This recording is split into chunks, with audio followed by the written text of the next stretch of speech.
இந்தியாவுக்கு கவர்னர் என்ற பதவியும் ஜனாதிபதி என்ற பதவியும் தேவையற்ற செலவீனம். நம்மை வேவு பார்ப்பதற்காக அவர்கள் கவர்னர்களை வைத்தார்கள். ஆனால் ஜனநாயக நாட்டில் நம்மை வேவு பார்ப்பதற்கு இன்னொருவன் வேண்டியது இல்லை. நாம் சுதந்திர மனிதர்கள். இன்னும் கவர்னர் என்ற பதவி நீடிப்பது என்பது நம்முடைய அவமானத்தின் அடையாளம். நம்முடைய ஜனாதிபதி புறப்பட்டா ஒரு பிளேன், எவ்வளவு பாதுகாப்பு தெரியுங்களா? சபரிமலைக்கு வந்து சாமி கும்பிட்டாங்கன்னு வச்சுங்க, எத்தனை கோடி செலவு பண்ண தெரியுமா?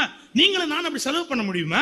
அப்படி சாமி கும்பிட வேண்டியிருக்கா? நான் கேட்கிறேன், 100 கோடி ரூபாய் செலவு பண்ணி ஒரு ஒத்த ஆள் போய் சாமி கும்பிட வேண்டியிருக்கா? யாரு வரிப்பணம்?